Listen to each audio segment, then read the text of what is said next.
Good morning. Good morning. There we are. Good morning. Good morning. Good morning. It is 11:06 on Monday, November 21st, and I am here live. I feel like it's been a minute since I was live sitting at my desk, and I think that's potentially because the past several Mondays I have been out and about in the world. Last Monday I was in a different country.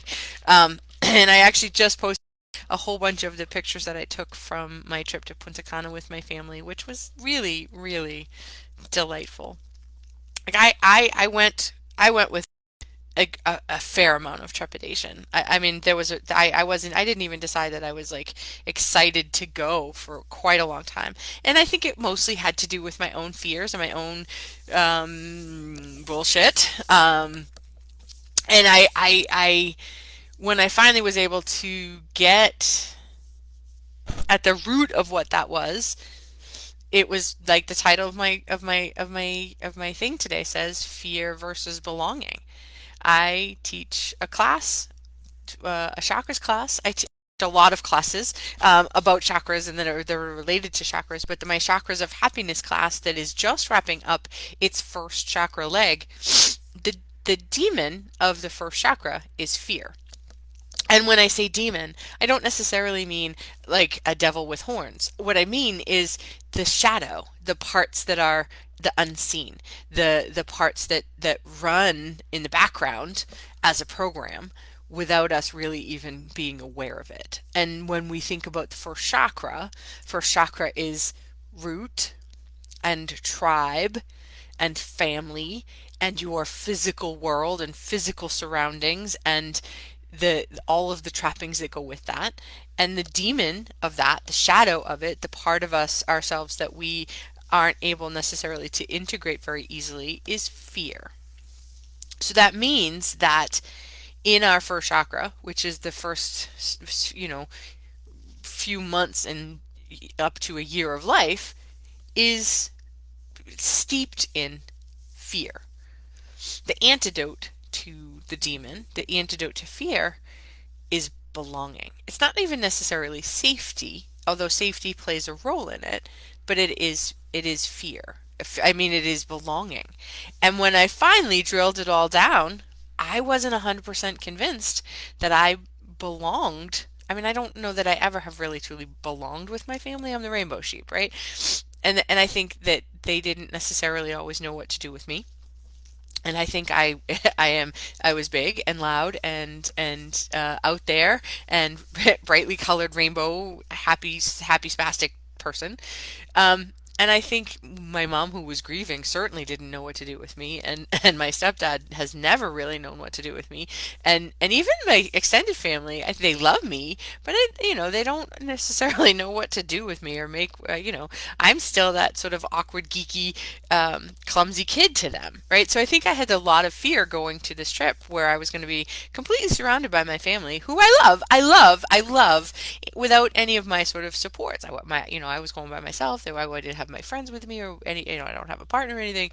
Um, and I apologize, my nose is running, so I might have to, so bear with me for a second. So I had a lot of fear. I had a lot of fear, and it was because it's a first chakra thing. I was outside of my country. I was outside. I mean, I haven't traveled alone, and I don't remember how long. So it was, and what happened was, as I was leaving for the airport on Friday morning, this was just not this past Friday, but last Friday, I had this like real moment of actual fear. It was 4 o'clock in the morning, and there was an Uber driver or Lyft driver coming to get me to take me to the airport, and I had this actual moment of like fear of like, what happens if this guy like does something, or like there's nobody around, there's not even all my family's now across the world in Punta Cana. So I really had this moment of fear, and I had to figure out what was up, and I had to sit with myself. I had to ground myself in in like, I put myself in the grass, and I put myself against a tree, and I really like really physically grounded myself in the earth, and I was like, what's real? What's true? What do I know? What are my touch points? I went through my five senses, and it turned out I was totally fine, and I got through the airport no problem. And then I sat down at the gate where I was like, I could be like I could land and relax. And I had got there so early that I had plenty of time to sit. And I finally figured out, I was like, oh, this is fear coming up about going away with your family. Oh, fantastic. Now I could soothe my inner child who was just like, what are we doing? And it turned out I had an amazing weekend. And one of the few things that I was afraid of were just made up in my head. And I felt 100% like I belonged. And then even I know I posted last week about my aunt and uncle and their travels, and I got to actually show them that I'm not that scared, geeky, awkward kid who's not in her body anymore. Clumsy, klutzy, forgetful person. I mean, I am some of that. I'm still the absent-minded professor, but like it was less so than they remembered. And even my uncle said, "Hey, we don't have a reference point for anything other than that." So it was actually a really, really amazing, powerful lesson for me, and I'm so grateful that I got to learn it, and I'm so grateful that I do the work that I do to understand that fear isn't. I mean, most of the time the things that we're afraid of are made up in our heads. Most of the time, that fear is based on some past experience and some anticipation of some future thing that we don't want to happen or some emotional trauma that we don't want to feel. If you're watching, say hi, say good morning, let me know that. And if you are watching a replay, let me know. And if I've resonated with you at all, let me know that too. I'm bringing this up now because most of us will be heading to some kind of family gathering this week. And there are those of us who have wonderful relationships with our families. And then there are those of us who for whatever reason, any number of a million reasons, family is fraught with tension. And so if you are having some fear and anxiety, there's some whatever perfectionism going on, there's some shoulds, there's some like I have to do it this way, or there's trepidation about having to listen to somebody even politically or religiously or like right, there's a whole slew of reasons why some of the I mean, and Thanksgiving is my favorite holiday. I mean, a whole holiday dedicated to food and family is perfect. And also, it still can be occasionally challenging. And so one of the things I wanted to talk about today is when that fear comes up, when that anxiety happens, what our inner child most wants is to love and belong. And we, for whatever reason, maybe we were the rainbow sheep or the black sheep or maybe we were the good girl. Maybe we were the ones that actually fit in and did everything right and did all got the job and the kids and the career, whatever. And maybe there's that anxiety of like is holding on to that. Or maybe there isn't anxiety about going home with your family and that's amazing. But whatever it is, that's if it's up for you, it's up because your inner child needs something. And for the most of the time, the fear is around belonging and feeling safe. And what we can do in those moments is to actually sit with our little inner person. And so that's what when I got to the airport and I got to finally land, I could say, "Hey, what's going on? What are we feeling that's so And some of it was traveling alone and but the most of it was going to be with my family. And I got to sit with my little inner Robin and let her feel that because I was able to hold a safe space for her to do that. Because that's the work I do. This is what I do. This is my daily practice. This is my lifelong work. This is my like, I've spent so much time and effort and energy unpacking, unwinding, uncovering. Like I did some deep, deep, deep, deep, deep healings in the couple of weeks leading up to this trip. And not intentionally, it just sort of happened that way. Happened. It was coincidence that I knew I was in a really great space. I had done some amazing, amazing, amazing work. So I knew I was in a great space. And sometimes you know it's not yours and you can let it go. And sometimes you know it's something that someone else put on you. But most of the time we don't know that.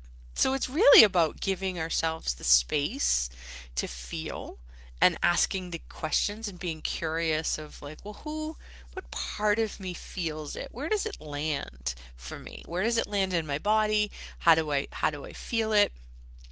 And by doing that, we can give a voice to when we were little and powerless, we just had to play by the rules.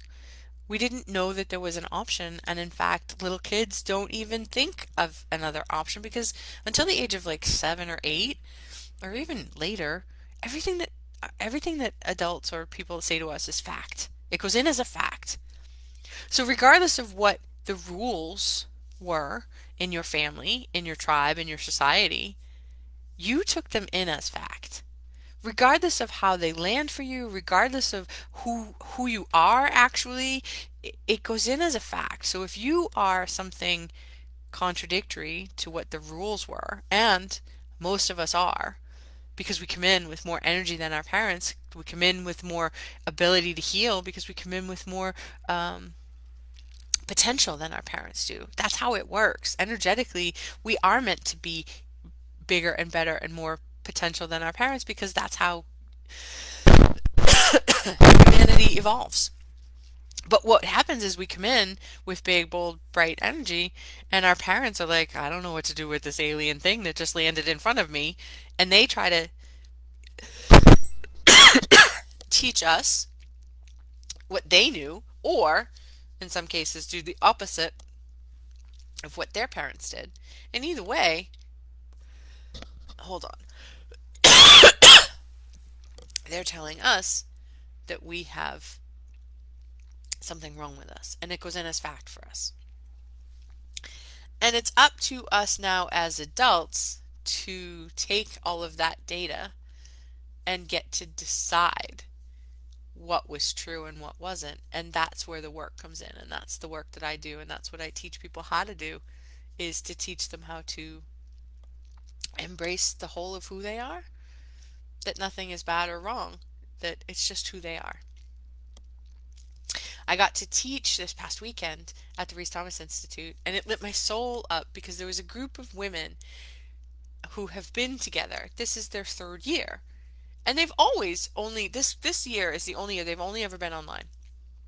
And they didn't have a, a great deal of tribal connection. They connected with each other. They felt support from one another, but they didn't necessarily feel bonded as a tribe. They felt like a whole bunch of individuals. And what we did as a team, we created a safe container for them. We modeled what it looked like to be tribe as a staff team, and we created a safe enough space to allow all of their parts to belong.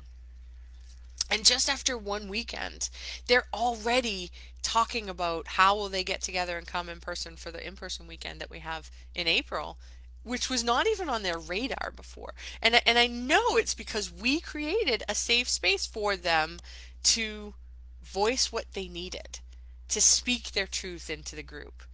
And that's what's one of my specialties, is creating a safe space. And quite possibly because I never necessarily, I don't know that I didn't feel it as a kid, but I know that I didn't quite fit with my family, and I learned over the years that that's okay. And I don't necessarily know if I did have that safe space or if I just knew inherently that I was too big and too much. I mean, look at me. I'm wearing a bright rainbow colored hoodie, and I'm like a big person, physically, energetically, spiritually, right? I came from a family where we were like, yeah, no, we will keep our head down and we will do our thing.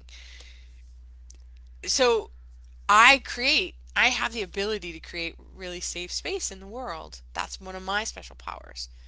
And I love more than anything to teach people how to create the safe space within themselves so that the world doesn't feel quite so big and scary, so that we aren't ruled by fear, so that we can actually feel the sense of belonging. Francine, my friend Francine, and I are creating a retreat for March for that exact thing, so that we can create help women create tribe and feel belonging and feel seen, because that is the antidote to fear. That is the antidote to all the first chakra challenges that we run into. I don't necessarily mean tribal in the us versus them. And that is actually the opposite of what I'm talking about. But that we live on a planet of now 8 billion people for a reason. Our our we are one consciousness, and our job is to feel like we belong, because we do.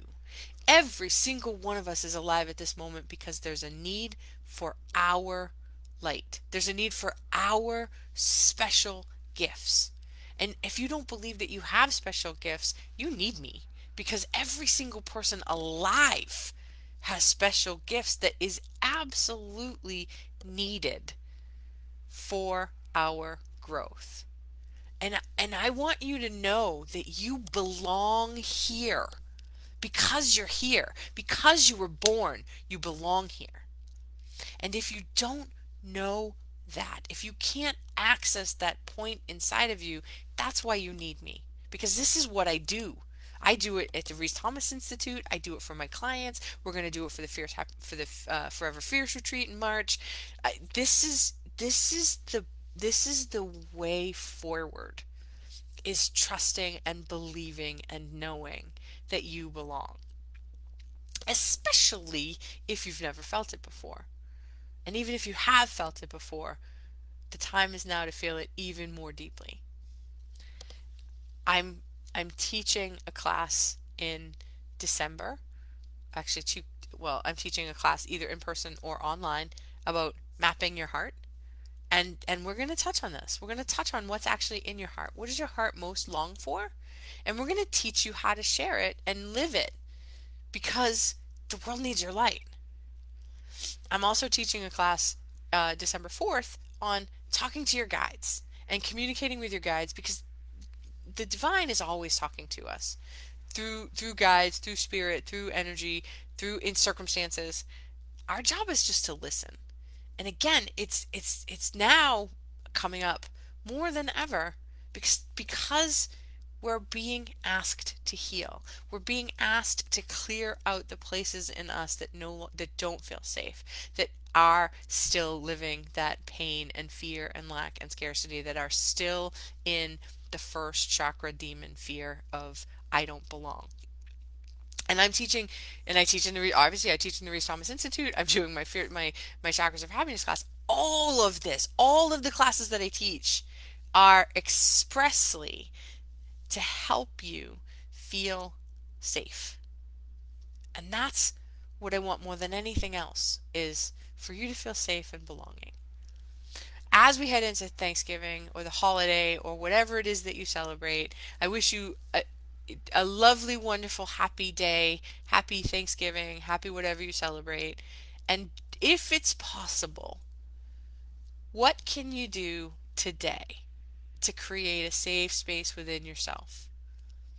It may be as simple as being nicer to yourself with the voices that you speak in your head. I say simple, but not easy, because it isn't. And whether or not you know how to get there, give yourself today space to be okay as is, just for today. I love you. Have a wonderful, wonderful, wonderful week, and happy Thanksgiving. And I'll see you next week.